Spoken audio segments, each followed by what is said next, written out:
O que está por trás desse mecanismo é exatamente o que eu acabei de dizer. Se o juro está elevado, um projeto que seria rentável deixou de serlo, então você tem a opção de adiar o investimento. Então você não vai fazer o investimento hoje, você vai fazer o investimento amanhã. O sinal do juro é: não faça agora, faça depois. Faça depois. Como é que a pessoa percebe que tem inflação? Quando cada vez que vai na feira ou no supermercado, com a mesma quantidade, ela compra menos. Na próxima vez que ela for negociar seu salário, ela vai demandar um aumento de salários. O trabalhador vive do salário, o empregador vive do lucro. Ele vai repassar esse aumento para manter a sua margem de lucro, vai repassar para o preço. E aí, então, os preços sobem. O que você tem que fazer é quebrar esse círculo vicioso e você dizer, cara, se os preços não vão subir, a economia é uma ciência social. Por mais que alguns colegas meus possam discordar, ela não é uma ciência exata. Se trata de pessoa, trata de como uma sociedade se organiza. O economista, às vezes, se vende como um cara que soubesse o que vai acontecer amanhã. Não sabemos, cara. Bola de cristal, né? Não sabemos. Fala, pessoal, tudo bem? Mais um episódio aqui do AsiCast e eu tenho certeza que esse aqui vai ser mais um episódio explosivo que vai trazer muito conteúdo. A gente está com um convidado aqui muito especial, alguém que é uma peça, eu diria que é uma mosca branca, alguém que conecta o mercado financeiro com o mundo acadêmico. A gente está recebendo aqui no AsiCast dessa semana Gino Olivares, Gino que é economista-chefe da Azimut Brasil, também professor do INSPER. Como eu disse, essas raridades, né, que conectam o mundo financeiro com o mundo acadêmico. E o Gino vai trazer para a gente aqui muito contexto, muita história legal, né? Mas principalmente muita aula de economia. E é isso que a gente espera de você aqui hoje, Gino. Obrigado pela participação. Oh, eu que agradeço. Obrigado pela oportunidade. É muito bom estar aqui contigo, com vocês, a equipe da Cifai, e discutindo economia, que é o que eu mais gosto. Sim. Então, você faz todo dia, né? É o que eu faço todo dia. Bom demais. E, Gino, conta um pouquinho, quem é o Gino, de onde veio, tem o seu sotaque diferente, já trazer esse contexto aqui para a galera. O sotaque é a marca de fábrica. Bom, eu sou peruano, eu cheguei aqui com 26 anos, já tenho mais tempo aqui, sou mais brasileiro do que peruano, eu vim por 2 anos aqui a fazer um mestrado em economia da PUC-Rio. Eu cheguei aqui em 95, 2 dias depois da posse do Fernando Henrique. Olha só. Sempre gosto de dizer isso. Eu cheguei no aeroporto e a primeira troca de dólares por reais era 83 centavos de real por dólar. Quem dera, hein? Que delícia essa época. Quem dera, né? Tá? Eu vim, como eu te falei, trabalhava no Banco Central do Peru e eu precisava estudar fora. Honestamente, não tinha muita vontade de fazer uma carreira acadêmica, aliás, nunca tinha passado pela minha cabeça, mas eu precisava estudar fora. A PUC-Rio já era um departamento de economia muito conceituado na América Latina e no resto do mundo também. Que bom, vou vir aqui. Tive a sorte que tinha uma relação entre professores da PUC Lima, onde eu estudava, e a PUC-Rio, e um professor, digamos que é meu mentor lá na PUC em Lima, me falou, cara, ô Gino, você gosta de macro, vai para o Brasil, que você vai aprender muita mais macro do que se fosse para os Estados Unidos. Ele me falou isso em julho de 94, quando o real estava sendo implementado. Eu sempre brinco que se eu tivesse chegado um ano antes, talvez não teria ficado no Brasil. Sim. Mas eu cheguei junto com estabilidade, como eu falei, 2 dias depois da posse do Fernando Henrique. E então, fiquei na PUC, eu vinha idealmente para fazer os 2 anos, mas aí fui mordido pela mosca azul da pesquisa. Um professor me chamou para ser assistente dele já no final do primeiro ano, fui monitor, me envolvi com pesquisa e aí, naturalmente, foi o caminho. Bom, hoje você tem jeito para isso aqui, eu também comecei a gostar. E, bom, acabei o mestrado, emendei o doutorado. Chegou um momento da minha vida que falei, bom, o que eu faço? Eu volto para Peru, né? ou fico por aqui, e decidi ficar. Então, me ofereceram um emprego, fiquei, importei a minha peruana e estou aqui. Que legal. Mas você primeiro começou no mundo acadêmico e depois você foi para o mercado financeiro? Isso.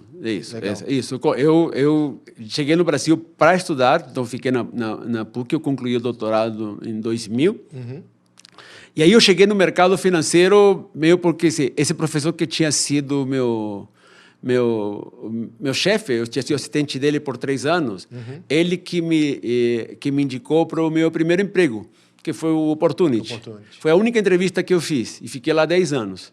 Nossa, eu cheguei lá sem saber nada de mercados.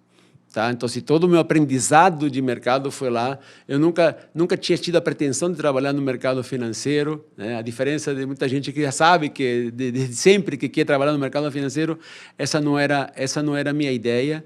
Então, foi um processo de aprendizado difícil, foi uma adaptação difícil, né? Porque os tempos são diferentes, né? No mundo acadêmico, você tem tempo para fazer a sua pesquisa, mas você não pode errar. Certo? O erro é imperdoável na vida acadêmica. Né? No mercado financeiro, você não tem tempo, mas você pode errar. Obviamente, desde que acerte mais do que erre. Sim. Então, a adaptação, essa migração do mundo acadêmico para o mundo do mercado financeiro, vou te falar, fácil não foi. Né? Foi um aprendizado duro. Imagino. Duro. Imagino. E até a primeira pergunta que eu quero te fazer, assim, que eu tenho uma curiosidade, é que a área acadêmica ensina muita coisa, tem muita teoria ali, né? Sim. O que você viu diferente na prática quando você foi para o mercado financeiro? Cara, eu acho que o mercado financeiro, né, ele te bota o pé na realidade. Por quê? Aí eu explico um pouquinho. Né? O economista trabalha muito com modelos. Né?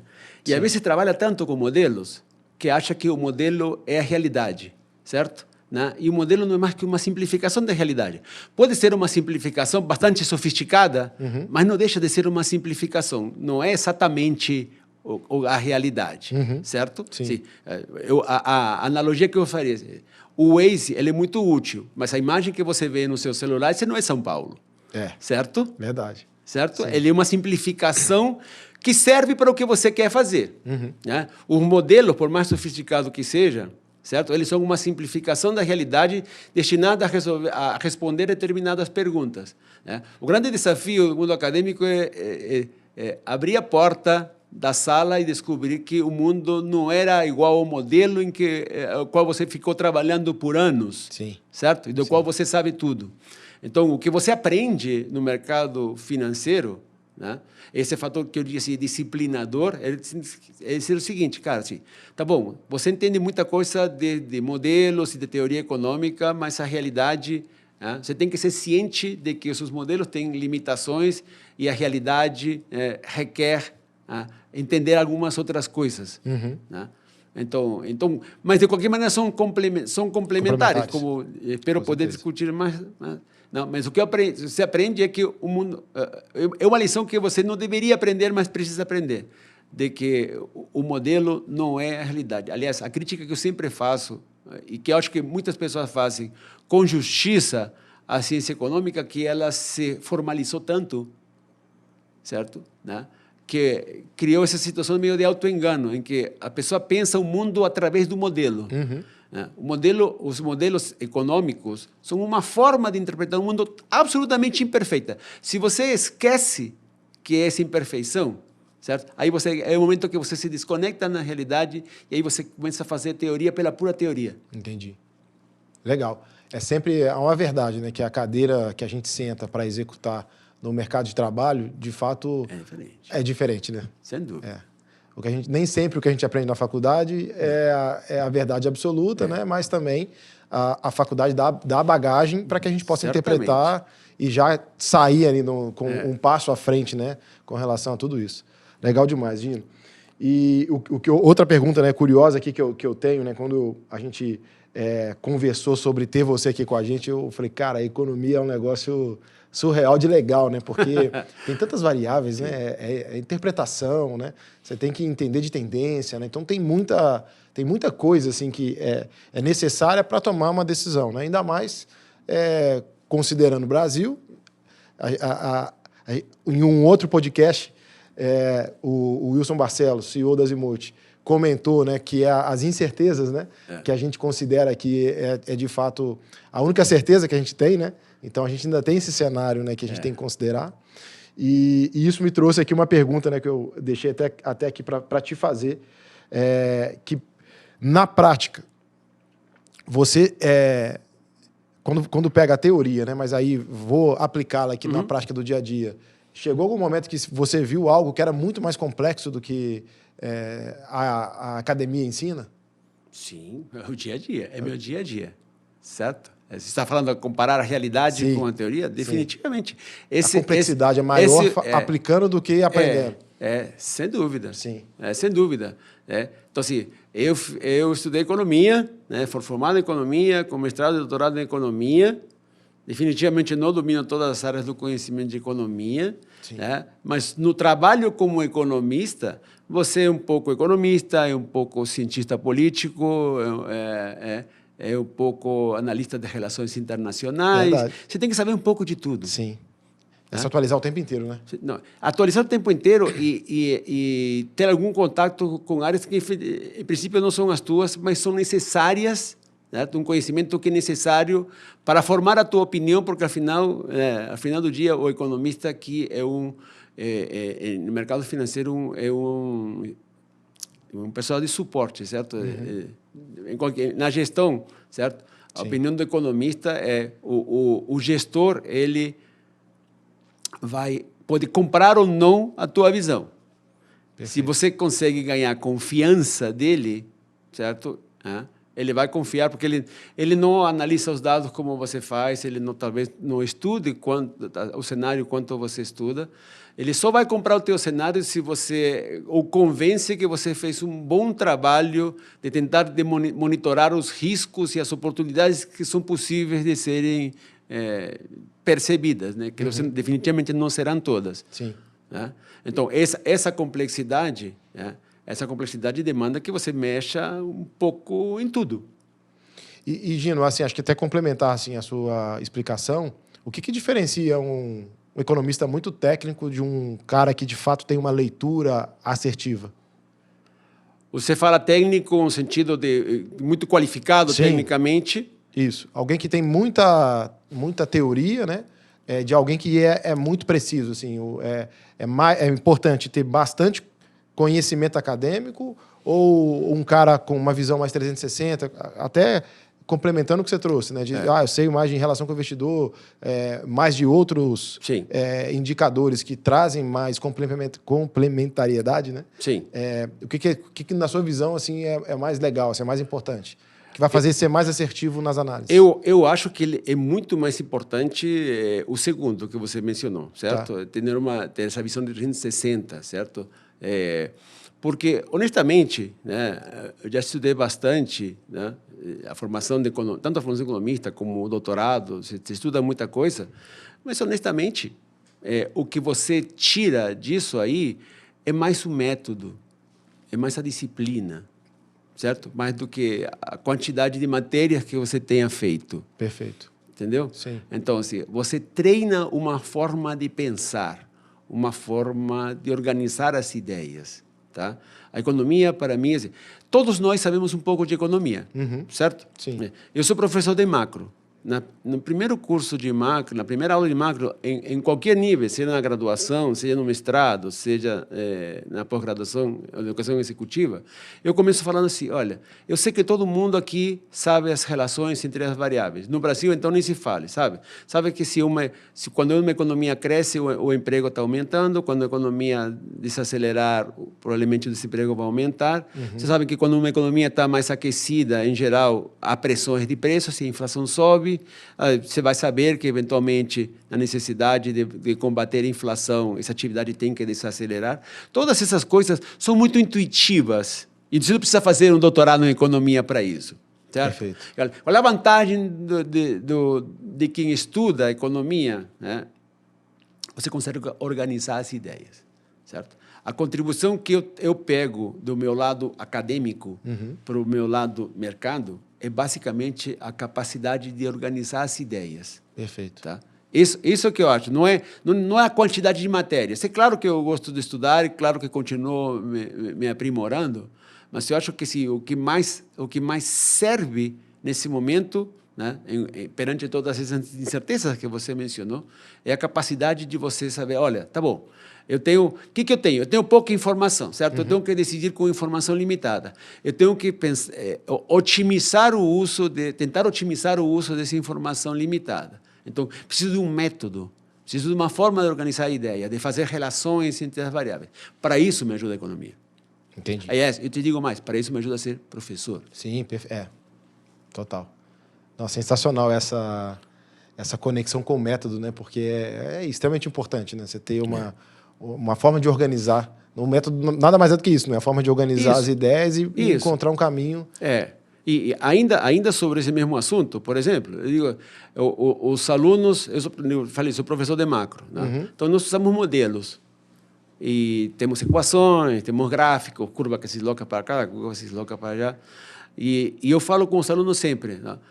Agora tem que aprender isso aqui, certo? Vocês estão aprendendo, estão fazendo as equações, fazendo exercício, fazendo gráfico para a direita, gráfico para a esquerda. Eu digo assim, vocês estão treinando. Pensem que isso aqui é como se estivessem começando a andar ou começando a falar. Você vai errar muito no início, certo? Né? Você vai errar muito no início. Quando você percebe que você aprendeu, né? Quando você percebe que entendeu o conceito, quando você não precisa do gráfico, quando você não precisa da equação, certo? Você precisa soltar, você largou as muletas e começou a andar com seus próprios pés. Isso aí é o que eu chamo de intuição econômica. Quando você tem intuição econômica, você já incorporou o conceito, certo, na sua forma de pensar, tá? Passa um ano depois, 5 anos depois, 10 anos depois, você não vai se lembrar do modelo, você não vai se lembrar das equações, você não vai se lembrar dos gráficos. Mas se você aprendeu, se entendeu a intuição econômica, essa aí não vai te abandonar nunca. E esse é o grande desafio, o que é utilizar a intuição econômica. Então, eu sou um economista que acompanha muita coisa, certo? Mas alguém poderia pensar, não, mas então hoje não tem que fazer equações, vai estimando. Não, não é assim, certo? Isso aí eu já fiz, certo? Já aprendi. Né? Então, a ideia é você vai construindo cumulativamente, vai acumulando conhecimento e, em base desse conhecimento acumulado e a experiência que você vai acumulando, você vai aprimorando as suas análises. Sensacional. Nunca tinha pensado que era tão complexo, né, num bom sentido, mas também tão fácil, né? Porque, em teoria, aprendi, apliquei e estou continuando aplicando, né? Então é a história de cada vez mais que você vai fazendo, melhor você vai ficando, né? A partir do momento que você acaba, em algum momento, sendo trabalhando no automático, assim, né? Você já tem todos os conceitos gravados, você só pega as informações e, cara, a minha análise está aqui, né? Legal demais, sensacional. Porque é assim, eu te digo mais, talvez fosse uma pergunta que você fosse fazer. Se você me perguntasse onde que eu aprendo mais, é dando aula, me preparando para dar aula. Porque, por exemplo, a matéria que eu dou na graduação, Macroeconomia Internacional, eu estou dando desde 2023. Essa matéria. Então, já são 6 semestres seguidos que eu estou dando a matéria. São 2 turmas que eu atendo, estou dando aula 2 vezes por semana. Então, e na sequência. Então, eu dou a mesma aula na sequência, no mesmo dia. 2 aulas de 2 horas. Eu espero que seja assim, mas as minhas aulas, inclusive das do mesmo dia, não são iguais. E as minhas aulas dessa matéria, nesse semestre, são diferentes das aulas que eu dei no semestre passado. Certo? Porque você sempre tem que estar pensando se existe uma forma melhor e mais fácil de você explicar para o aluno aquele conceito que você quer que ele aprenda. Né? E o conhecimento humano, a inteligência humana funciona dessa forma, certo? É como se o teu cérebro está trabalhando no background, certo? E de tempos em tempos você tem esse momento de eureka, dizendo, cara, era assim. Aí vai surgindo uma ideia, aí você vai anotando e testa na aula se funciona ou não. Se funciona, você incorpora, senão você troca. E esses insights que você também acaba aplicando no mundo acadêmico te ajuda no mercado financeiro. Certamente. Né? Sensacional. Certamente. Você está sempre se autoalimentando. Essa aí é o mais prazeroso dessa vida dupla, né? Com um pé em cada canoa, sabe? Que as coisas se retroalimentam. Então, para o trabalho, para o ensino, eu utilizo a minha experiência no mercado. Estávamos conversando mais cedo, certo? Eu dou aula de macro com um terminal Bloomberg aberto na aula. Então, por exemplo, eu dou aula quarta-feira à tarde. É hora de decisão do Fed. Eu paro a aula, abrimos o Bloomberg e vemos, né, o que aconteceu, qual foi a reação dos mercados no momento. E aí você pergunta, bom, o que está acontecendo? Por que o dólar se fortaleceu? Por que o juro aí? Por que aquilo? É a forma de mostrar também para o aluno, certo? Que essas coisas que ele está aprendendo no quarto semestre da graduação de economia são as coisas que ele vai utilizar, porque ele vai ver que eu estou utilizando as mesmas ferramentas no meu dia a dia. Perfeito. Sensacional. E ver na prática também, né? E ver na prática, o que está acontecendo, uma análise imediata. E isso talvez seja o mais desafiador nesse momento. É muito difícil, cada vez mais difícil, certo? Manter a atenção dos alunos. Então, cara, você tem que manter as bolinhas, sabe? No ar. No ar o tempo inteiro. O tempo inteiro. Então, Entendi. tem que buscar formas. Então, tem que buscar formas de explicar diferente, utilizar exemplos diferentes, formas de apresentar os conceitos diferentes. E esse esforço contribui para o meu aprendizado também. Com certeza. Então, eu estou aprendendo junto com eles. Isso é legal demais. Isso é muito legal.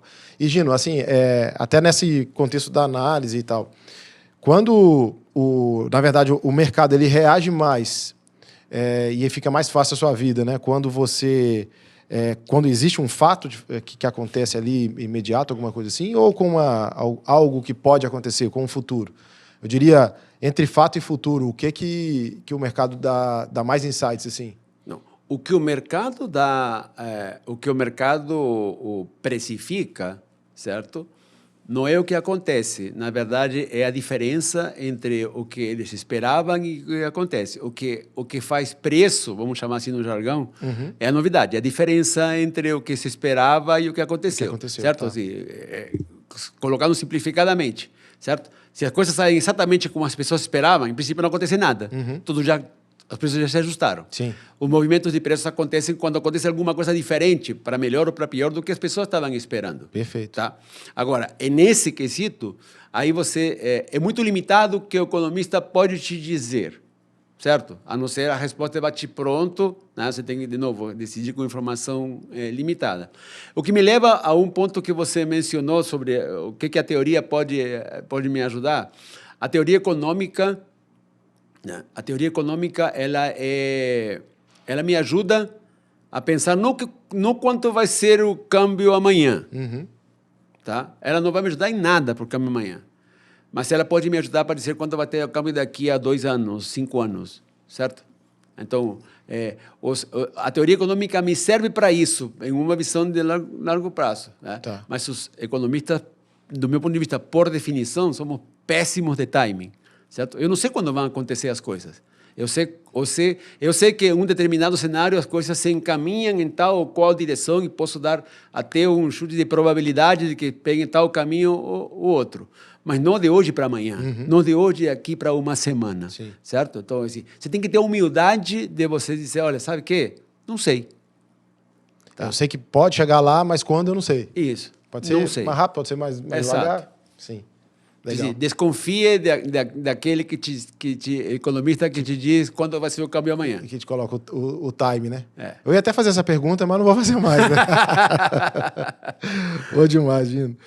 E aí, o que eu queria, assim, que eu tenho de curiosidade também, sabendo muito dessa sua jornada, né, dupla, e aí já é um pouco uma pergunta pessoal mesmo, assim, claro. Né? Como você conduz isso, Gino? Porque você tem muita responsabilidade como economista-chefe de uma grande instituição global e, obviamente, você tem trocas com seus pares, né, por aí, pelo mundo, nos 20 países que estamos, né? E como que você consegue conciliar, cara, uma jornada de professor, de estudo, né, com algo do mercado, da sua parte profissional, sim, mercado financeiro, azimuth, que também te consome tanto, né? Sim. Como é que você equilibra esses pratinhos? Cara, bom, infelizmente não consegui resolver o problema de que o dia continua tendo 24 horas, né? Tá? Então a gente tinha que se ajustar. Mas eu diria assim, a primeira coisa que eu te diria assim, quando a gente faz uma coisa que a gente gosta, Sim. acaba dando jeito. Tá? Então, meu dia começa cedo e acaba tarde. Né?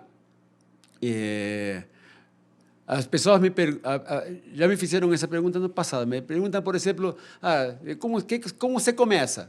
Cara, eu começo, às vezes começo o dia anterior. Se eu fiquei acordado até muito tarde, por exemplo, eu já sei que tem alguns jornais que a edição digital sai à meia-noite, ou um pouco antes. Então, eu já li na véspera de noite os jornais do dia seguinte. Do dia seguinte. Tá? Se não, eu vou ler de manhã, a hora que eu acordei, assim, eu cheguei na Simute, eu vou ler os jornais. Eu vou te dizer, vai parecer exagerado, mas eu leio 6 jornais por dia.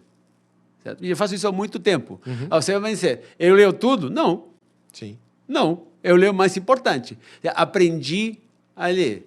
Né? Então, por exemplo, uma dica que eu sempre dou aos meus alunos.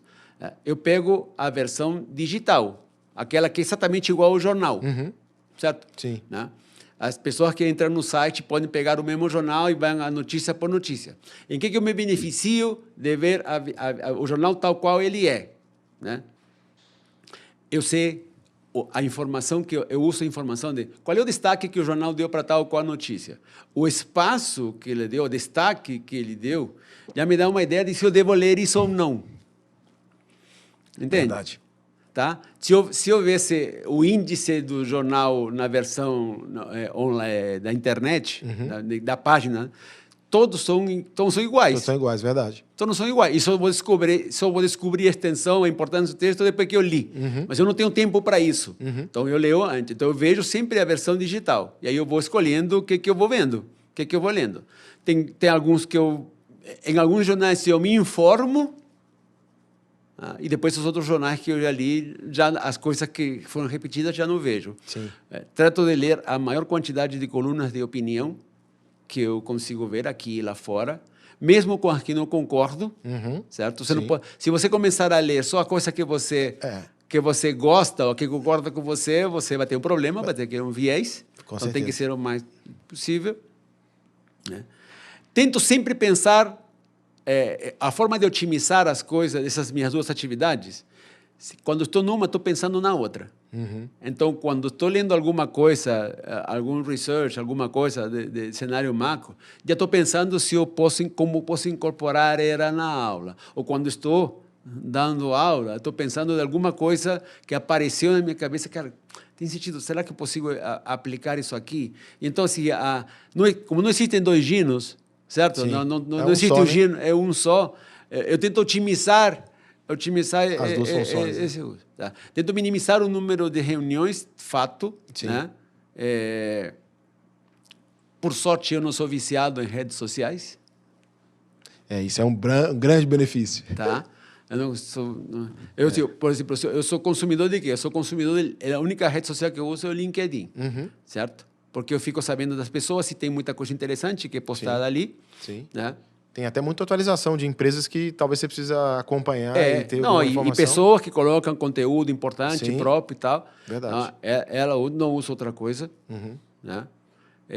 Tento minimizar o tempo que eu dou para responder mensagem. Então, só acesso aos meus e-mails de tempos em tempos. Sim. É a forma que a gente tem que fazer, cara. É isso, equilibrando, né? Tento ler sempre que possível e reconheço que menos temos alguma coisa que não tem a ver com as coisas que eu faço também. Esse momento que você faz o fio terra, sabe? E faz uma diferença. Sim. Você lê algumas outras coisas.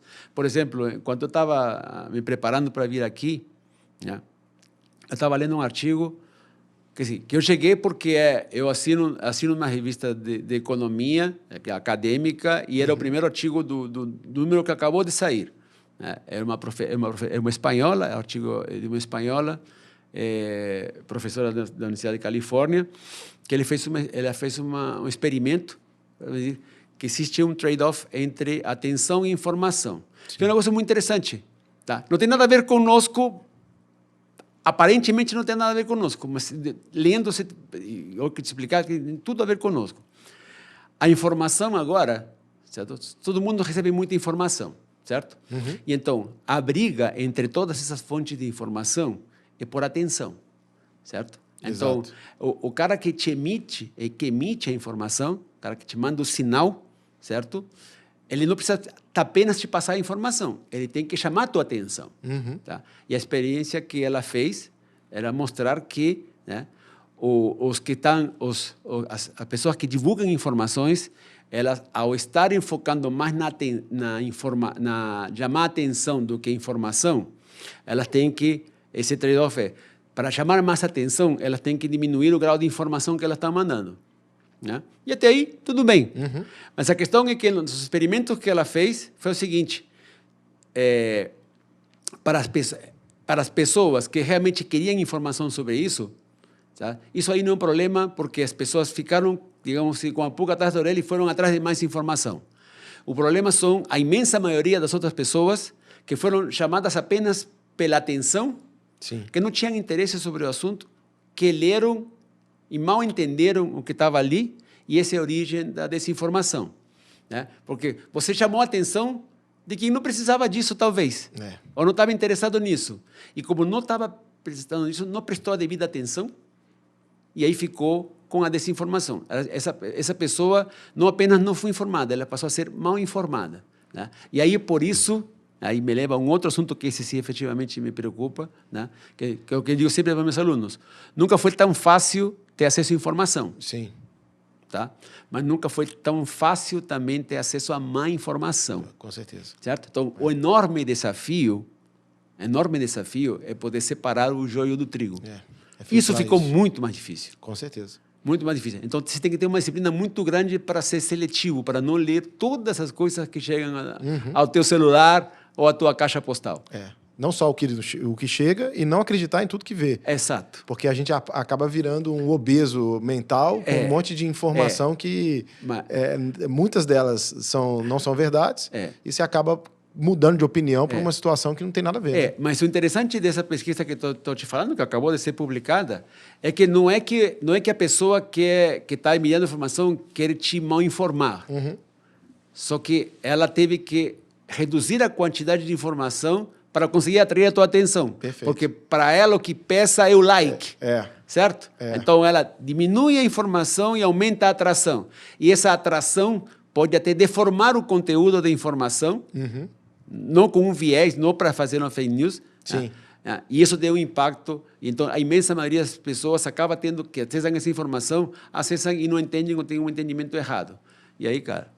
Aí vira uma bola de neve, né, com um monte de coisas que... Exato. E lembrando que isso acontece no caso quando você quer passar a informação correta. Você não quer, certo? Imagina quando você efetivamente quer desinformar. Sim. Que na prática vale tudo pela atenção, né? Hoje em dia a gente está vivendo um mundo desse, né? Então vale até reduzir a informação e tem como consequência a desinformação, mas a pessoa que quer gerar atenção não está nem aí para isso, né? Ela quer só o like. Ela só quer o like, certo? Na hora que você leu, ela já fez o que ela queria fazer. Exatamente. Ela já conseguiu o que ela queria fazer. Exatamente. Na hora que você clicou, acessou, ela já, daí para frente, não interessa o que fez depois com isso. Verdade. Até sobre isso, Gino, assim, conecta um pouco com a informação, né, e não só a desinformação, mas o que eu vejo, né, muita gente tem dificuldade para entender que juros não é só um número, né? Então, eu acho que boa parte da população não entende a dinâmica da alta ou da queda dos juros, né? E aí eu queria até te pedir aqui como um acadêmico, né, um professor, que você trouxesse esse contexto de o que realmente muda quando o Banco Central sobe os juros, por exemplo, ou quando abaixa, né? Para que as pessoas entendessem também, talvez do jeito Gino de explicar, uma forma mais simples, né, de ter essa informação. Isso, tá. Então, ótimo ponto, porque eu queria explorar, pretendo explorar isso da seguinte forma. O que é inflação? Qual é o incentivo? Eu vou falar, economista gosta de falar de incentivos, então eu vou colocar em termos de incentivo, certo? Tá. Se você sabe se tem inflação, qual é o incentivo que você tem? O incentivo é para consumir hoje, porque amanhã estará mais caro. Certo? Então, o incentivo que a inflação te dá é para, olha, eu preciso consumir hoje. certo? Se você sabe que amanhã vai estar mais caro, Sim. certo? Você precisa consumir hoje. Isso vale para você, vale para mim. Se todos nós sabemos que, amanhã vai estar mais caro, precisamos comprar hoje. Se todos compramos hoje, o preço efetivamente vai subir. Sim. Certo? É Melhor uma oferta e espécie de uma demanda. profecia autorrealizável. Estou simplificando aqui, né? Tá. Então, se todo mundo sabe que amanhã vai estar mais caro, todo mundo vai... O racional é que todo mundo comprar hoje. Certo? E se todo mundo comprar hoje, o preço vai subir mesmo. Sim. E aí você vai ver a sua expectativa se concretizando. Né? Qual é o papel dos juros? Em termos microeconômicos, o papel dos juros te dá um incentivo para você adiar o consumo. Certo? Então, assim, e basicamente da poupança. Então, cara, quanto maior for o juro, você pode pensar o seguinte: vale mais a pena postergar meu consumo, ou não consumo agora porque eu vou... Então, pensando em termos possíveis de poupança, né? Então, quando maior o juro, eu vou consumir menos hoje porque amanhã eu vou ter mais. Perfeito. Eu vou poder consumir mais. Né? Então, a briga é... Então, a inflação quer te incentiva para consumir hoje. A ideia dos juros é te desincentivar a consumir hoje para você passar a consumir amanhã. Entendi. Certo? Se ele consegue que um grupo suficiente grande de gente adie seu consumo para amanhã, certo? O preço não vai subir hoje. Certo? Há menos demanda hoje, as pessoas vão dizer, não, cara, vale mais a pena, amanhã eu vou ter uma renda maior, né, por causa desse juro mais alto. Então, não compro hoje, compro amanhã. Se um número suficientemente grande de pessoas pensa isso, então o preço não vai subir hoje. Perfeito. Então, é correto dizer, ver se eu interpretei e faço também aqui de um formato diferente de falar, quanto mais alto está os juros, menos incentivo o mercado me dá para a compra. É melhor Isso. eu poupar, e esperar os juros baixar, para que aí eu tenha mais apetite à compra. Exato. Então, a forma macroeconômica de pensar isso, né? Você sobe os juros para que a demanda caia, certo? Né? Para que os preços se comportem. Sim. O que está por trás desse mecanismo é exatamente o que eu acabei de te dizer, certo? Então, se o juro está elevado, por exemplo, certo? Né? Um projeto que seria rentável deixou de serlo, e então você tem a opção de adiar. Perfeito. O investimento. Então, você não vai fazer o investimento hoje, você vai fazer o investimento amanhã, certo? O investimento, antes de se traduzir em um aumento da oferta, ele é uma pressão de demanda. Então, eu estou dizendo, cara, é melhor... É como o sinal do juros é, não faça agora. Sim. Faça depois. Faça depois. Certo? Não consuma agora, consuma depois. Não invista agora, invista depois. Perfeito. Né? E então, então, funciona. Então, eu tenho dúvida se as pessoas efetivamente não sabem o que é o juro sobe. Então, antes, a política monetária era os agregados monetários, a quantidade de moeda, M0, M1, M2, que seja. Imagina o que seria se o comunicado, a manchete o dia seguinte do Copom fosse o Copom aumentou a oferta de moeda, o agregado monetário M2 em 300 bilhões de reais. A pessoa não tem a menor ideia de que isso representa. Sim. Agora, se a manchete é como é agora, né? O Copom reduziu a taxa básica de juros, as pessoas conseguem entender. Sim. Certo? O entendimento precisa ser perfeito? Não. Não. Certo? O mundo não está povoado de PhDs em economia. Certo? Como é que a pessoa entende, como é que a pessoa percebe que tem inflação? Né? Quando cada vez que vai na feira ou no supermercado, com a mesma quantidade, ela compra menos. Certo? Quando ela compra menos, como ela quer preservar seu poder de compra, na próxima vez que ela for negociar seu salário, ela vai demandar um aumento de salários. Certo? Sim. Se existe demanda, se o seu empregador vê que tem demanda e não quer perder o empregado, vai dar um aumento de salário. Mas ele que também precisa, se o trabalhador vive do salário, o empregador vive do lucro. Então, ele também, para preservar o seu poder de compra, dado que aumentou o salário, ele vai repassar esse aumento para manter a sua margem de lucro, vai repassar para o preço. E aí, então, os preços sobem. Né? O que você tem que fazer é quebrar esse círculo vicioso e você dizer, cara, se os preços não vão subir, os preços não vão subir mais do que X%. Sim. Se você consegue convencer, certo, de que todos os preços vão a subir X% ou 3%, que é a meta de inflação. Imagina o que seria se o Brasil estivesse com a inflação em 3% e todo mundo esperasse que a inflação fosse esse ano 3%, o ano que vem 3%, e olhasse para trás e olhasse, olha, a inflação do ano passado foi 3%, a ano retrasado também foi 3%, certo? Qual seria o reajuste de salário que os trabalhadores demandariam? 3%, Sim. certo? Qual seria, então, para manter a sua margem de lucro, qual seria o aumento de preços que os empresários fariam depois de aumentar 3% o salário? 3%. Então, se todo mundo acredita que a inflação vai ser 3%, a inflação será 3%. Se as pessoas não acreditam nisso, aí você precisa usar o porrete. O porrete é a política monetária, é a taxa de juros.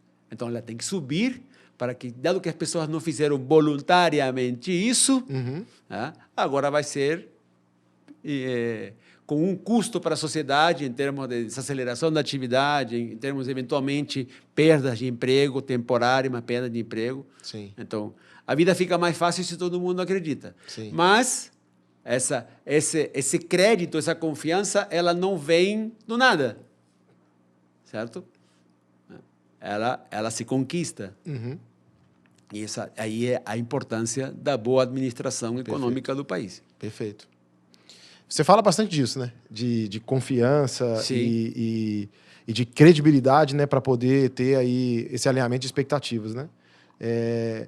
E aí, na prática, por que confiança é tão importante para a economia, Gino? Acho que conecta muito com essa aula que você deu aqui agora, né? Eu penso o seguinte, eu vou te dar uma outra... Eu vou te dar o mesmo exemplo que eu te dei alguns minutos atrás, com a relação entre economista e gestor. Sim. Uma relação entre cliente, um cliente nosso, na Simundi. Certo? Por que deixa o dinheiro conosco? Porque ele quer... Você está fazendo uma pergunta? Não, digo, por que deixa o dinheiro conosco? Sim. Por que deixa que a gente tome conta do seu patrimônio? Baseado em quê? É baseado em confiança. Sim, confiança, credibilidade. É baseado em confiança, certo? Tá? Mas isso não é pelo discurso bonito do Wilson ou por qualquer coisa que eu possa apresentar, certo? É basicamente pelo resultado. Com certeza. Certo? É basicamente pelo resultado. Então, porque temos o resultado, a gente ganha o crédito, a confiança do cliente, e o cliente decide continuar com seu patrimônio conosco. Certo? Sim. Né? Então, eu não tenho a cada reunião que convencer o cliente que nós estamos fazendo o melhor que podemos fazer para administrar seu patrimônio. Certo? A confiança é essa. A minha vida fica mais fácil se ele confia em mim, porque eu consigo fazer, certo? Eu não tenho o desgaste, vamos dizer assim, né, de ter que a cada reunião ou toda semana o cara ter que falar com o cara para convencer que, olha, não, estamos fazendo essa coisa. Sim. Então, eu posso realocar esse esforço efetivamente para fazer o que é meu mandato, que é cuidar do patrimônio. Então, essa é uma outra forma de pensar da confiança, certo? Então, assim, com certeza. Se as pessoas acreditam que a condução econômica do país é feita de forma séria e consistente, a vida do gestor de política econômica fica muito mais fácil. Se eu sei, certo, que está sentado na presidência do Banco Central, ele está realmente comprometido em manter a inflação na meta, é uma preocupação a menos que eu tenho e a vida dele também fica mais fácil. Perfeito. Se não acreditasse, se ele não acredita, não significa... Se as pessoas não acreditam no trabalho do banqueiro central, isso não quer dizer que ele não vai poder entregar a inflação em 3%. Isso quer dizer que ele vai ter muito mais trabalho para fazer isso. Então, voltando à questão dos incentivos, certo? O banqueiro central tem todo o incentivo para construir, ou deveria ter todo o incentivo para construir essa relação de confiança, porque quando ele a consegue, a vida dele fica mais fácil. Certo? Para dar um exemplo em termos macroeconômicos de confiança, se as pessoas esperassem, todo mundo, imagina um cenário hoje inimaginável. Vamos supor que tivesse chegado o choque do petróleo agora, né, com as pessoas acreditando firmemente que a inflação iria continuar em 3%. Estava esperando 3% e vai dizer, bom, a inflação vai subir porque tem um choque temporário de preço pela alta do petróleo, mas eu confio, certo, que o Banco Central vai fazer o que tiver que ser feito e em um tempo razoável, a inflação voltará a fazer 3%. Perfeito. Se tivéssemos nesse mundo, certo, o Banco Central não teria que fazer nada. Não teria que fazer nada. O desafio que nós temos agora, e não estou falando apenas no Brasil, mas no mundo, global, tá? É que temos um problema de inflação, certo? Nós tivemos vários choques seguidos de inflação, e esse novo choque pegou o mundo com inflação que não apenas não tinha voltado à meta, como as pessoas estavam duvidando depois de tanto tempo longe da meta. Quando a inflação fica muito longe da meta por muito tempo, e não muito longe, mas longe, certo? Quanto mais demora para a inflação para chegar, faz todo sentido o cara se perguntar legitimamente, será que esse cara efetivamente está comprometido em trazer a inflação para a meta? Verdade. Né? No caso do FED, para não falar do Brasil, no caso do FED, há 5 anos a inflação está acima de 2%. Existe uma legítima preocupação de dizer, tá bom, mas se agora tem um mega choque de petróleo, se a inflação nos últimos 5 anos não ficou em 2%, por que eu tenho que acreditar que nos próximos 2 estará em 2%? E essa é a dificuldade que tem eles agora. Nós também temos essa historicamente.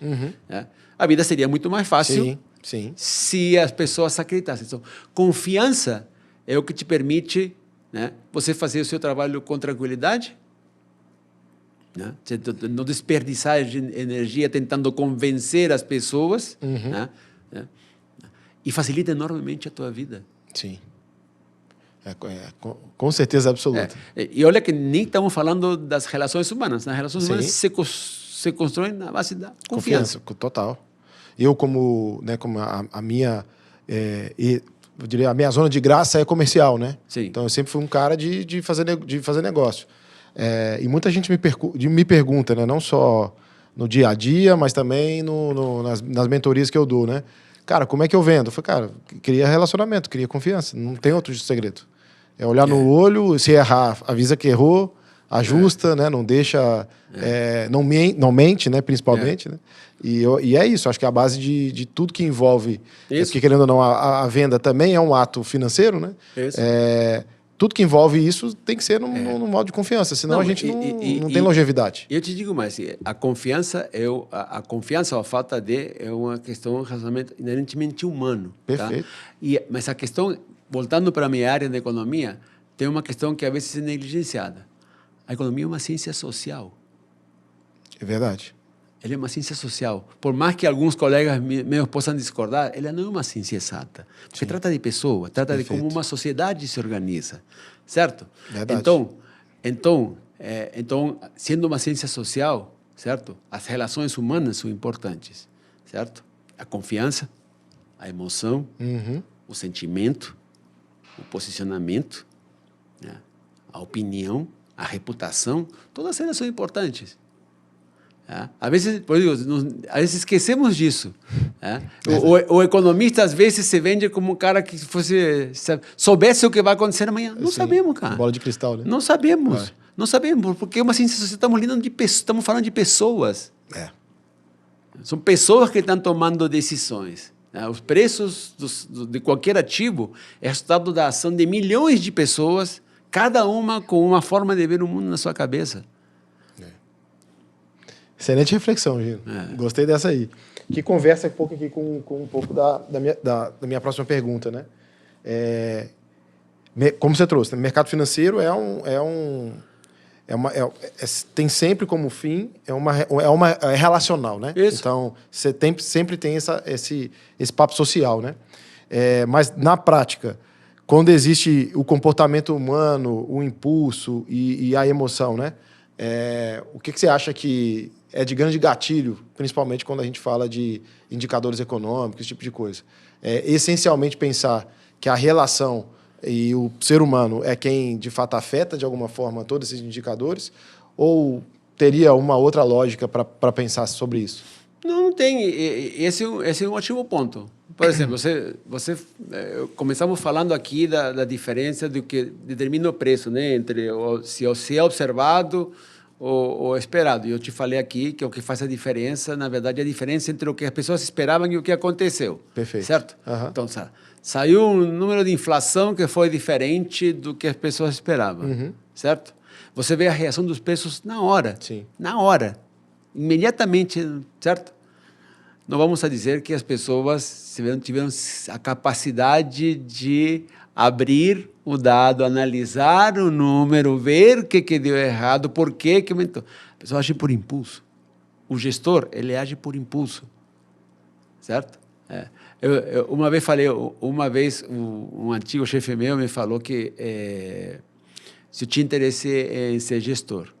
Eu falei, não, se o dia que você decidir me colocar como gestor, é que você perdeu a sua cabeça, porque eu tenho a menor capacidade para tomar isso. Porque essa é uma capacidade, envolve atividades que são diferentes da do economista. Sim. Eu só vou para fazer análise, certo? O gestor tem a capacidade de tomar risco, certo? O papel do gestor é tomar risco. E ele sabe quanto risco tomar, em que momento o risco tomar, a que preços o risco tomar. Eu não tenho essa capacidade, nem tenho a pretensão de tê-la. Mas ele, como age assim, como ele tem que tomar risco, certo? Ele reage em muito caso por impulso. Sim. Ele tem que fazer, Sim. certo? E pode parecer irracional de fora. Por que ele compra ou vende reagindo? Cara, porque ele tem que fazer. Sim. Certo? E aí, por isso que é legal, como eu falo às vezes que abro na reunião do FED, porque você vê a primeira reação, é a reação do impulso, dos preços. Depois, quando vai passando o tempo, se você consegue ver as variações dos preços, você vê, diria que claramente, na evolução dos preços, que as pessoas já então, toma uma surpresa, o preço subiu, caiu. Né? Logo depois, passando o tempo, e você percebe claramente na evolução dos preços que as pessoas começaram a entender o que tinha acontecido. Sim. Certo? E aí o preço você vai ajustando. Então, esse é o aprendizado. Né? Vai acontecendo. Então, aí o economista já começou a abrir os números, o cara foi discutir, então o número não era tão ruim quanto parecia, ou o número bom, na verdade, não é tão bom quanto... Então, a análise vem depois. Primeiro é o impulso. E eu acho que ele não está errado por reagir por impulso. Sim. Tá? Mas, então, definitivamente tem. Onde tem risco, né? Mas risco é aquilo que conseguimos mensurar. Incerteza é maior do que isso. Então, tem incerteza. O número de estados da natureza que a gente consegue imaginar é muito limitado. O cara reage. Perfeito. O cara reage. Sim. E ele não está errado, mesmo que seja... até defensivo também, né? Ele tem que se defender. Certo? Sim. E tem aquela questão, certo? Assim, como você fala sempre, né? Se você erra com todo mundo, não tem problema. O problema é errar sozinho. Né? Verdade. Certo? Então, se você errou sozinho, você está fora. Então, tem um pouco de comportamento de manada também em esse movimento. Certo? E é racional ter um comportamento de manada.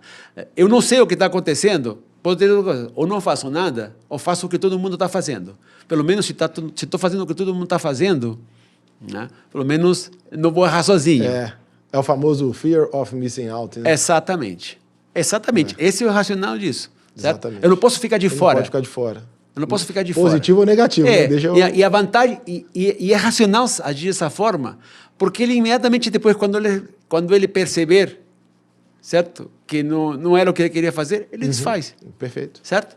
E o que me leva a outro ponto, as discussões, por exemplo, entre discussões de banqueiros centrais e direções de mercado, certo? O banqueiro central toma a decisão a cada 45 dias, se ele não pode reverter. O gestor pode reverter pode comprar e vender várias vezes no mesmo dia. Certo? Os tempos são diferentes. Exato. Certo? Então, não podemos julgar o banqueiro central como que operasse como se fosse um trader, porque ele não tem essa opção.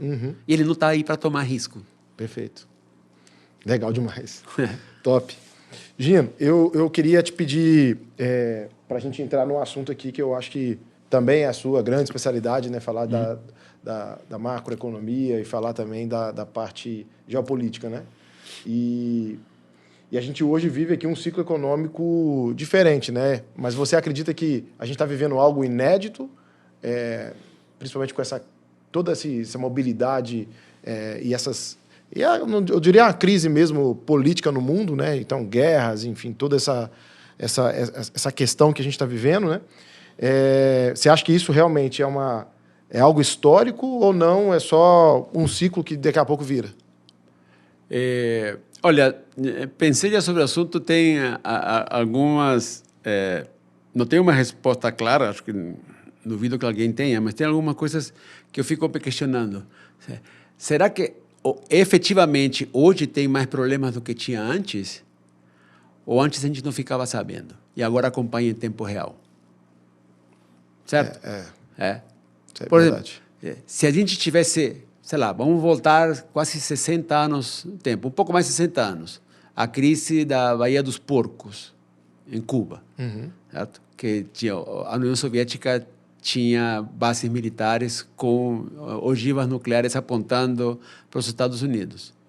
Imagina se estivéssemos acompanhando isso em tempo real, com a CNN transmitindo em tempo real o que estava acontecendo aí nessa região do Caribe. Então, assim, pelo que eu tenho entendido, assim, o mundo esteve muito perto de acabar. Sem a gente saber, né? Sem a gente saber.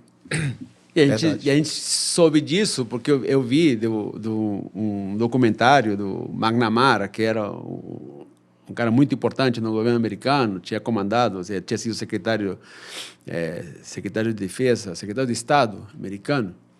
E ele fala, cara, tivemos assim de ir para a guerra nuclear em esse conflito.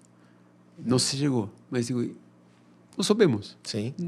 Só sabemos agora. Sim. Então, isso me levou a pensar, cara, a gente hoje vive um ambiente mais conturbado, ou sempre houveram problemas, Sim. que eu acho que sempre houveram problemas no mundo, só que a gente não sabia. Não sabia.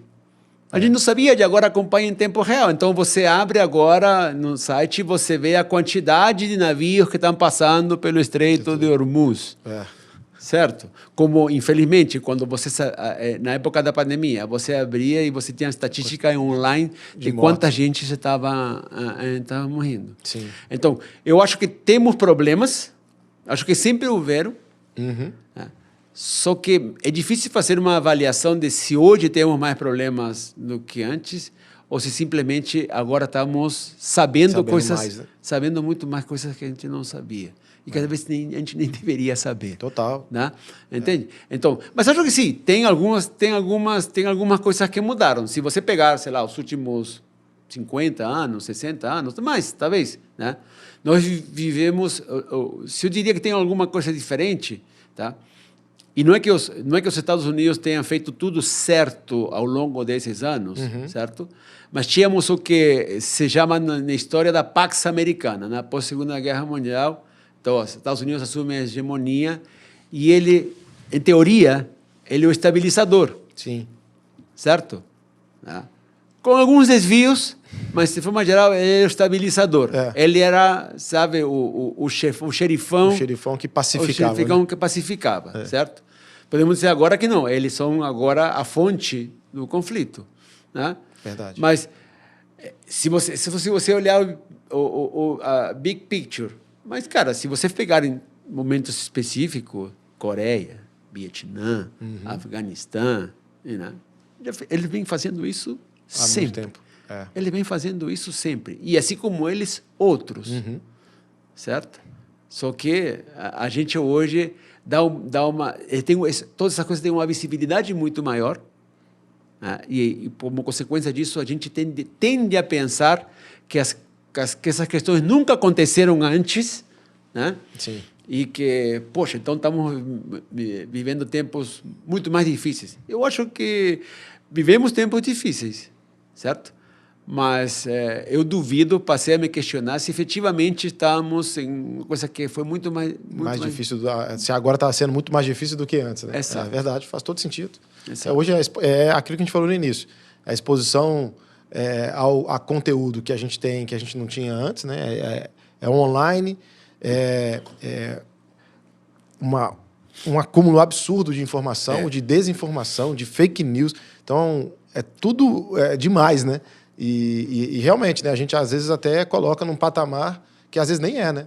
Porque começa a ver tanta repercussão sobre determinado assunto que a gente acredita realmente que estamos à beira do colapso. Né? E te dou outro exemplo. Eu assisti uma palestra há alguns anos atrás, nessas palestras que satélites em torno das reuniões do FMI lá em Washington. Né? Tinha os caras falando sobre China e falavam assim, cara, né? Todo mundo estava falando da China, da irrupção da China no mundo. Estava falando no meio do ciclo do commodities, China crescendo 10% ao ano, 14% ao ano. Sim. E o cara falava, cara, assim, para os chineses, eles apenas estão retomando o lugar que foi deles por muito tempo, há muito tempo atrás. Né? E ele falava, os Estados Unidos está cumprindo agora 250 anos. Sim. Certo? Há 300 anos não era nada. Certo? Verdade. Há 3.000 anos atrás, a China já era muita coisa. Sim. Entende? Então, assim, depende se você... Às vezes você é muito preso e pensa que o que está acontecendo agora é o mais importante da humanidade, cara, assim, mas nos últimos 250 anos, que é o período dos Estados Unidos, ou pega os últimos 70, que é o período da hegemonia americana, são segundos da história da humanidade. Verdade. São segundos na história da humanidade. Né? E então, esse episódio mais recente, por exemplo, de que o mundo experimentou juros baixos, inflação baixa, esse mundo foi mais a exceção do que a regra. Então, do ponto de vista macro, talvez estejamos voltando a uma coisa que é uma espécie de reversão à média do que foi o mundo nos últimos 150 anos, 200 anos, do que se tem registro, mas saindo desse período de juro baixo, inflação baixa, que era mais a exceção do que a regra. Eu ia te perguntar até isso, assim, o quanto que essa questão hoje de um juros baixos, né, depois de décadas, né, ter acontecido e no mundo, e que a inflação voltou para esse centro da discussão, né, o quanto que isso afeta assim, globalmente a economia. Afeta. Então, eu que te diria que o período, se a minha hipótese estiver correta e a inflação baixa foi a exceção mais do que a regra, ela teve um problema. Então, quando vem a pandemia, por exemplo, né, os americanos têm inflação pela primeira vez em 40 anos. Né? E então, teve gerações que nunca tinham visto os preços, né? Nunca tinham visto os preços subir. Sim. Entende? Nunca tinham visto os preços subir. E eu acho que, nesse caso, por exemplo, principalmente nos países desenvolvidos, foi um problema menos dos emergentes, mais dos desenvolvidos. Como não tinha inflação, como não tinha tido inflação há muito tempo, né, atribuíram isso à credibilidade, à reputação que tinha, certo? A gente não precisava fazer nada, que a inflação iria voltar quase que pela força da gravidade. Nós somos tão confiáveis que não precisamos fazer nada, a inflação vai cair sozinha. E aí foram deixando, e depois tiveram que correr atrás para ajustar. Então, acho que o mundo desenvolvido, principalmente, foi meio refém dessa história de que, cara, não tínhamos inflação, né? E não se projetava a inflação. E isso me leva a uma outra questão, que é o seguinte, sobre modelos e previsões, certo? Qualquer previsão, a melhor que você faça, né, ela está baseada em informação do passado. Perfeito. E baseado na ideia de que o futuro vai ser muito parecido com o passado, certo? Você simplesmente, é quase um exercício de extrapolação, certo? Eu peguei dados dos últimos 20 anos e vou projetar os próximos 20, e o que eu estou fazendo é pensar, estou projetando os próximos 20, como que seriam a continuação desses outros 20. Se forem parecidos, a minha projeção vai estar ok. Sim. Se acontecer alguma coisa diferente, ferrou tudo. Ferrou tudo. Então, o que aconteceu, por exemplo, na pandemia era isso. Todo mundo falava, não, cara, desemprego é baixo, a inflação não sobe nos Estados Unidos, porque há 40 anos estimando isso, ninguém conseguia projetar a inflação, a alta de inflação. Até que aconteceu. É verdade. Até que aconteceu. Né? Então, esse episódio de inflação baixa, me parece, agora olhando de uma perspectiva de mais longo prazo, foi mais uma exceção do que uma regra. Ele não era necessariamente a inflação baixa e os juros baixos não era necessariamente um sinal de saúde, certo? E está aí o Japão para dizer, certo? Então, assim, não necessariamente juro baixo, inflação baixa é um sinal de saúde. Então, tinha uma doença. Então, o único país que se beneficiou, claro, a um custo enorme com a pandemia, foi o Japão. O Japão tentou de tudo, por exemplo, para sair da deflação, nunca conseguiu. A pandemia resolveu esse problema para o Japão. Né? Então, precisou cair um meteorito na Terra para resolver esse problema. Né? Mas, digo, pensando em outros lugares, né? Vivíamos na ilusão, se vivia na ilusão do mundo desenvolvido que nunca mais ia ter problema de inflação. Sim. Mas nós sabemos aqui, desse lado do mundo, certo? Que se você é leniente com a inflação, né? A inflação te pega. A conta chega, né? A conta chega. Verdade. E, Gino, a gente hoje, né, vendo tanta coisa acontecendo, né, então, todos esses impactos geopolíticos, né, a tecnologia que está cada dia mais disruptiva, hoje a gente tem a IA, aí junta com juros, né, enfim. Na sua interpretação, assim, ficou muito mais difícil fazer análises? Totalmente. Ficou muito mais difícil. Tem muito informação satélite, que né? Que tá relacionado ao que estávamos conversando mais cedo, né? Aumentou a quantidade de informação. Não estou entrando no mérito se é boa ou ruim. Perfeito. Tem muita informação, sim, certo? Mas não aumentou a nossa capacidade analítica, certo? Hoje temos a expectativa, a esperança quase, certo? De que a inteligência artificial vai nos ajudar, e deveríamos pensar isso como uma ajuda, nos ajudar a poder cobrir um leque maior de informação. Sim. Né? Mas, assim, o desafio que temos agora é por ter mais informação, não necessariamente de novo, porque não é porque temos mais problemas, mas porque estamos atentos a mais coisas e precisamos acompanhar mais coisas, que a nossa capacidade de entender fica menor, é mais desafiador você fazer o entendimento. Certo? Perfeito. Então, assim, qual é a capacidade que eu tenho, certo, para saber por que, por exemplo, os Estados Unidos não perceberam, certo, na hora que decidiram atacar o Irã, que o Irã podia fechar o Estreito de Hormuz. O Estreito de Hormuz. Sim. Certo? Não parece ser racional, mas deve ter alguma razão. Mas não consigo ver. Certo? Como vai ser essa negociação? Está claro que os dois lados não querem mais conflito bélico, certo? Sim. Tá? Nenhum dos dois lados quer. Os dois lados estão doidos para sair desse, parar, né? Certo? Sim. Mas os dois lados querem sair como ganhadores. Exato. Certo? Eu diria que hoje a pressão é maior em cima do Trump de fechar esse episódio do que dos iranianos. Sim. Certo? Sim. Mas esse impasse faz com que digam, isso aqui vai durar quanto tempo? Não temos ideia. Se os americanos não tinham ideia, e acho que aí tem um erro de cálculo, mas se os americanos pensaram que isso aqui ia ser fácil.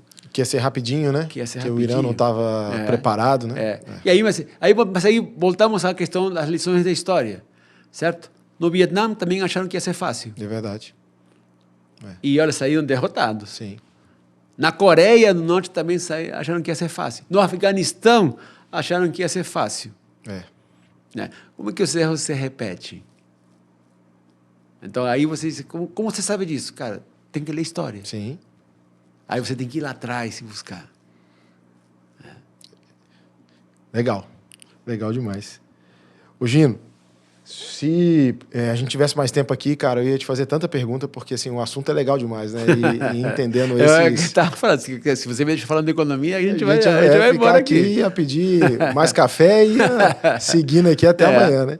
Mas indo aqui pro fechamento, eu ia te fazer uma provocação, assim, né? Se você pudesse deixar uma ideia para quem acompanha a economia todos os dias, sem cair no ruído do curto prazo, o que você pensaria assim, que seria uma boa dica? Senso crítico. Senso crítico. Senso crítico. Voltamos à questão da informação, certo? Né? O que vai fazer a diferença, aliás, o que faz a diferença sempre é o senso crítico, certo? Você não pode comprar a valor de face todas as informações, mas para você conseguir fazer isso, certo? Tem que ser crítico. Então, não é só Por isso que não é à toa que eu te mencionei, quando eu tento ler a maior quantidade de opiniões. Para formar a mim, eu tento ler a maior quantidade de opiniões. Então, não é informação, é opinião. Certo? O que eu vejo, o grande desafio hoje, vejo isso nos alunos, né? Quando você recebe tudo mastigado, tudo processado, é tão fácil, certo? De novo, na questão dos incentivos, você tem pouco incentivo a pensar criticamente. Porque já é tudo bem pronto. Verdade. Certo? O cara que vai conseguir se diferenciar é aquele que vai manter o espírito crítico, que vai questionar, que não vai apenas receber a informação, não vai ser apenas um consumidor de informação. Certo? Vai ser um triturador de informação, no sentido que ele vai conseguir separar o que é relevante do que não é relevante. E ninguém nasceu sabendo isso. Essa é uma habilidade que você consegue aprender. Sim. Isso, certo? Ninguém nasceu com o espírito crítico. Sim, verdade. O consenso crítico. Mas isso é uma coisa que você pode aprender. E a única forma de aprender é treinando isso cada dia. O que eu falo para os meus alunos, digo assim, como você entende que você aprendeu economia? Pega os artigos de opinião e no primeiro você vai ler e vai dizer, não, peraí, não tenho capacidade esse cara está certo porque esse fulano estudou em tal, faz tal. Conforme você vai desenvolvendo o seu espírito crítico, você começa a discordar. Certo? Perfeito. Você começa a discordar. Em um estágio mais avançado, você começa a ver até os erros do raciocínio do outro. Quando você conseguiu esse estágio, é que você está começando a fazer uma leitura não passiva da informação, senão que você está questionando. Essa, para mim, vai ser o grande desafio, manter essa capacidade crítica em um mundo que cada vez mais te oferece as coisas prontas. Exatamente. E ainda com o desafio do AI. Exatamente. Porque a tendência é que as pessoas passem a usar cada vez mais a IA, e aí passa já a receber tudo pronto, e aí pare de pensar, né? E aí é o grande ponto de inflexão na minha visão, assim, da IA, né? A IA vai te ajudar, mas se você não interpretar, você vai virar mais um, né? Você não vai ter nunca um diferencial, né? E só para complementar, né? É uma coisa que eu falei, fiz um depoimento para um grupo de alunos que estava se formando, né? A AI faz muita coisa, certo? Mas ela não sente. Exato. Certo? Ela não tem um relacionamento que a gente falou aqui, né? Ela não confia. Ela não confia. Ela não confia. Não tem uma reputação. Sim. Certo? Então, não se emociona. Não se emociona. Não se emociona. Tá? Nesse sentido, nós ainda estamos com a vantagem, cara. E a gente não pode renunciar a manter essa vantagem. Exatamente. Certo? Então, a gente não pode renunciar a ter essa vantagem de se emocionar, certo? De ter sentimento, de ter confiança, né? Dessa relação humana, né? E a gente não pode renunciar ao direito de ter a nossa opinião, certo? Que pode ser imperfeita, mas vai ser nossa. Sim. E essa que está no fundo da nossa identidade, certo? A gente é o que a gente pensa. Concordo.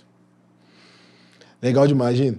Te pedindo aqui como último ponto aqui do nosso episódio, se você pudesse deixar um recado, uma dica, um conselho para alguém que está começando agora em economia, ou até mesmo para alguém que quer aprender mais, estudar mais sobre o tema, né?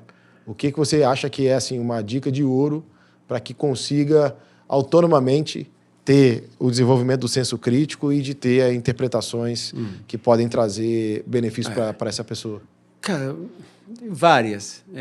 Mas para começar, eu começaria, que é o que eu sempre falo com meus alunos, de procurar primeiro informação em fontes confiáveis. Tá? Procurar informações em fontes confiáveis. Depois, ler a maior quantidade de coisas que ele possa ler. Não necessariamente apenas nos tópicos que lhe interessam. Certo? Sim. Porque, como falamos em um determinado momento, falando de economia, ele tem o privilégio de conversar com muitas áreas. Então, tem que ser eclético, tem que saber um pouco de tudo, certo? Sim. Tem que procurar, mas sempre procurando informações confiáveis. Ser crítico, certo? Não ser um consumidor passivo de informação. E, cara, tem que ter tesão. É o que você me perguntou mais cedo, né? Como é que eu faço para conseguir? Cara, eu faço o que eu gosto. Sim. E quando você faz o que você gosta, sempre dá um jeito. Sim. Aí vai com vontade, né? Vai correr atrás, né? Vai desenvolver, né? Vai, de fato, criar a experiência necessária para ter o melhor performance Procurar possível. sempre saber, estar informado, mas não ter vergonha de dizer não sei. Uhum. Sim. Sim, exato. Não tem problema nenhum dizer não sei. Com certeza. Se você falar não sei e 6 meses depois você continua sem saber, aí temos um problema. Tem problema, exatamente. Aí temos um problema. Verdade. Concordo. Esse é um ponto que eu falo sempre com o meu time, né? A gente vende produto tecnológico. Então, tem certas perguntas que alguém de tecnologia faz, porque a gente trata com pessoas do financeiro, pessoas de produto, pessoas executivos, né? O CEO de empresas e é tecnologia. Mas tem pergunta que o comercial não sabe, né? Eu falo, fala que você não sabe, Fala que não e sabe. não tem problema nenhum. Corre atrás da informação. Fala que não devolve. sabe e corre atrás da informação. Exatamente. É isso. Não pode Exatamente. negligenciar, aprender uma ninguém, coisa nova. Ninguém nasceu sabendo, Exato. ninguém tem a obrigação de saber de tudo. E não vale a pena mentir, né? E não vale a pena mentir. Com certeza. Novamente, porque a confiança é o que interessa. Com certeza. É isso. Gino, obrigado demais, cara. Assim, papo extremamente legal, fluido aqui, né? E acho que você trouxe de um jeito leve um assunto que é tão denso, né? Um assunto que é tão importante, né? Para todo mundo conhecer um pouco. Mas você trouxe de um jeito fácil, de fácil entendimento, um jeito realmente acadêmico aqui para a audiência entender bem. Obrigado pela sua participação, pelo seu tempo. E com certeza eu quero te convidar para a gente fazer outro episódio aqui, porque ótimo. Com daqui a prazer. pouco a gente ainda vai ter outros impactos, né? Então vai virar aí, vai passar Copa do Mundo, vai passar eleição, pós-guerra. Esse é o barato que eu falo aqui, o barato de ser economista e ainda ser professor de macroeconomia. Exemplos nunca faltam. É verdade. Temas para falar nunca vai faltar. Nunca vai faltar. E é sempre atual, né? Você tem que estar o tempo inteiro atualizando, né? Sim. Mas obrigado demais mesmo. Não, eu que agradeço pela oportunidade, cara. Adorei o papo. E que a gente tenha outro aqui, com certeza, e eu faço questão de te convidar para a gente atualizar, para não só enriquecer, né, o conteúdo aqui da Azify, mas também para atualizar a audiência sobre esses assuntos tão importantes aí da macroeconomia. Maravilha, cara. Obrigado mais uma vez. Muitas graças. Obrigado. Pessoal, mais um AziCast aqui chegando ao fim. A gente vai colocar aqui na descrição do episódio as redes sociais do Gino para que você possa acompanhar o conteúdo do Gino, enfim, aonde possa ter acesso ao Gino também. Lembrando, Gino é o economista-chefe da Azimuth, então, com certeza, quando colherem informações da Azimuth, tem a mão, o braço, né, o corpo inteiro do Gino ali na opinião. Tá bom? Obrigado pela audiência e a gente se vê no próximo episódio.